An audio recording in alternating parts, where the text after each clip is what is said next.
పాలిత రాష్ట్రాలలో ప్రతి 5 సంవత్సరాలకు ఒకసారి పిఆర్సీలు ఉన్నాయా? ఈ అంశాన్ని ఖచ్చితంగా మీరు ఆలోచించాలి.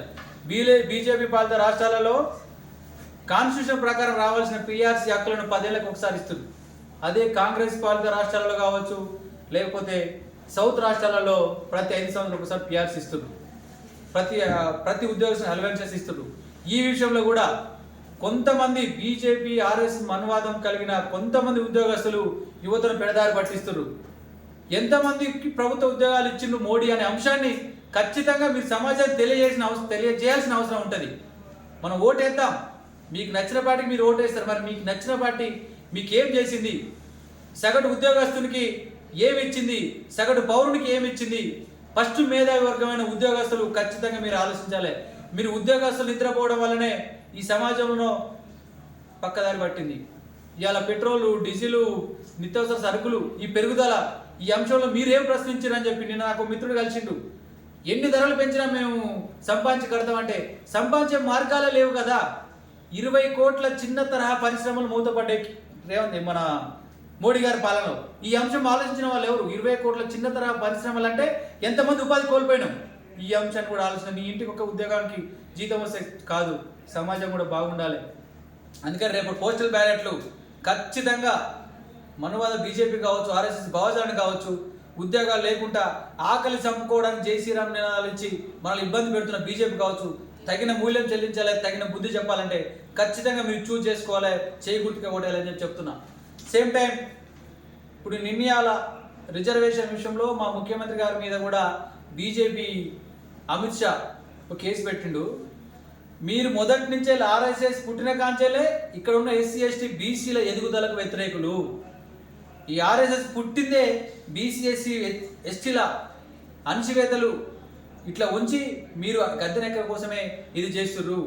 మా తెలంగాణ రాష్ట్రంలో నిజామాబాద్ ఎంపీ ఆ గుండు అరవింద్ మాట్లాడాడు, రాజ్యాంగాన్ని మేము మారుస్తాము, రాజ్యాంగాన్ని మార్చినాము, రాజ్యాంగాన్ని మార్చే హక్కు కూడా మాకు ఉంది అని చెప్పి. నేను అదే బీజేపీ ఎంపీలకు కావచ్చు, ఇలా బీజేపీ ప్రధానమంత్రి కూడా చెప్తున్నా. బీజేపీ ప్రధానమంత్రి ఉన్న ఇప్పుడు ప్రధానమంత్రి నరేంద్ర మోడీ గారు, మీరు తేలి సామాజిక వర్గము, మీరు కూడా అంటరాని సామాజిక వర్గమే. తర్వాత 99లో మీరు బీసీల జాబితాలోకి వెళ్ళిరు. ఇదే రాజ్యాంగం లేకపోతే మీకు ఓటకు లేదు, ఇదే రాజ్యాంగం లేకపోతే మీరు ప్రధానమంత్రి కాలేరు. ఇలా అరవింద్ గారు కూడా రాజ్యాంగం ఉంది కనుకనే మీ నాన్నగారు మంత్రి అయ్యారు, మీరు ఎంపీ అయ్యారు, ఈ స్థాయి వరకు ఉన్నారు. బీసీ రిజర్వేషన్ మార్చడానికి కుట్ర చేసే బీజేపీ మీరు మద్దతు చేయడం, నిజంగా మీరు రిజర్వేషన్ మార్స్తామని చెప్తుంటే అంశాన్ని ప్రజలకు తెలియజెప్పిన మా ముఖ్యమంత్రి గారి మీద కేసులు పెట్టి తప్పించుకోవడం చూడడం, మీరు నరాంతక వ్యవహారాలు చేస్తున్నారు. ఇది ప్రజలు గమనిస్తున్నారు. రాజ్యాంగాన్ని కనుక మారిస్తే భారతదేశంలో మళ్ళీ అణచివేతలు, మళ్ళీ బానిసత్వం మొదలవుతుంది. యువత మేల్కోవాలి.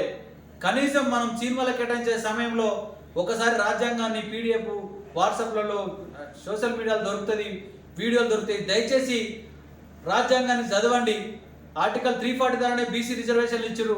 ఆర్టికల్ 340 తొలగిస్తే మనం బీసీ రిజర్వేషన్ కోల్పోదాం. ముఖ్యంగా బీసీలు చైతన్యం కావాల్సిన అవసరం ఉంది. ఎందుకంటే బీజేపీకి బీసీల వెన్నెముక ఉండి ఓట్లు ఎక్కువ శాతం వేస్తారు కనుక. అదేవిధంగా బీజేపీ పాలిత రాష్ట్రాల్లో ప్రధానమంత్రి నాయకత్వంలో ఎంత విధ్వంసాలు జరుగుతున్నాయి, మహిళల మీద అత్యాచారాలు, హత్యలు ఎన్ని జరుగుతున్నాయని చూసినాం. మొన్న మణిపూర్ ఘటన చూసినాం. బహిరంగంగా భారత మాతను బట్టలు లేకుండా ఊరేగించిన బీజేపీ ఈరోజు మళ్ళా భరతమాత నినాదాలు ఎత్తుకొని జై శ్రీరామ్ నినాదంతో మనం ముందుకు వస్తుంది. 10 సంవత్సరాలు మనం అవకాశం ఇచ్చినాం. మనకి ఎన్ని ఉద్యోగాలు కల్పించారు, ఎంత ఉపాధి కల్పించారు, ఎంత అభివృద్ధి చేసిన అనే అంశాన్ని చూడండి. మతవాదం ఏ మతవాదమైనా దేశ నిర్మాణంలో ప్రమాదకరమే. ఒక మతమని కాదు, మతవాదం ఏదైనా కూడా ఆ దేశ నిర్మాణానికి ప్రమాదకరమే. కనుక ఆలోచించి తెలివిగా చైతన్యవంతంగా స్పృహతోటి ఓటేయాలి. బీజేపీని ఓడించకపోతే ఈ భారతదేశంలో బతకడం కష్టమవుతుంది. మేధావి వర్గం మీరు యువతను చైతన్యం చేయండి, ఇంకా ఎక్కువ మొత్తంలో పనిచేయండి. అంతకింత మీ మేధావి వర్గం పనిచేస్తుంది కనుక ఇది జరుగుతున్నది. మీడియా వర్గాన్ని నిర్బంధిస్తున్నారు మోడీ గారు. మీడియా కూడా మీకున్న హక్కులను ఉపయోగించుకొని భారత రాజ్యాంగాన్ని కాపాడంలో, భారత పౌరుల హక్కులను కాపాడంలో మీరు తలమురుగులను పనిచేయాలని కోరుకుంటున్నాం. అదేవిధంగా యువత కూడా ఆటలలో, సినిమాలలో ఈ మత్తులో మనం పడొద్దు. ప్రతి 5 ఏళ్లకు ఒకసారి వచ్చే ఒక యుద్ధం, ఈ యుద్ధంలో ప్రతి ఒక్కరు భాగస్వాములు కావాలి. బాబాసాహెబ్ అంబేద్కర్ గారు రాజ్యాంగం రాసేటప్పుడే 1932లో కొట్లాడి ఓటాకు తీసుకొచ్చింది. అందుకే మన ఈ ఎస్సీ ఎస్టీ బీసీ మైనార్టీ బిడ్డలు ఫిజికల్గా బలహీనులు, ఆర్థికంగా బలహీనులు, మనల్ని ఆధిపత్య వర్గాలు బెదిరించి చంపి మన చేతుల రాజ్యం గుంజుకుంటుందనే ఉద్దేశంతో గతంలో మన రాజ్యాలు అట్నే కోల్పోయిన కనుక ఇది దృష్టిలో పెట్టుకొని ఓటకు అనే ఒక ఆయుధాన్ని తీసుకొచ్చారు. ఆ ఆయుధం ద్వారా మనం మన రాజ్యాన్ని నిర్మించుకోవచ్చు, మన భారత రాజ్యాంగాన్ని కాపాడుకోవచ్చు. అందుకనే యువత, భారతదేశంలో ప్రతి యువత ఆలోచించి చెయ్యి గుర్తుకు ఓటేయాలి. దేశంలో ఒక యువకుడు రాహుల్ గాంధీ గారు ప్రధానమంత్రి అయ్యే అవకాశం వచ్చింది. వృద్ధుల చేతిలో దేశాన్ని పెట్టినాం, 10 ఏళ్ళు ఆగమైపోయినాం. యువకులం మనం మన చేతికి రాజ్యాన్ని తీసుకుందాం, మన చేతికి రాజ్యాన్ని తీసుకొని రాజ్యాంగాన్ని కాపాడుకుందాం. ప్రతి ఒక్కరూ చేయి గుర్తుకు ఓటేసి కాంగ్రెస్ పార్టీని గెలిపించాలి.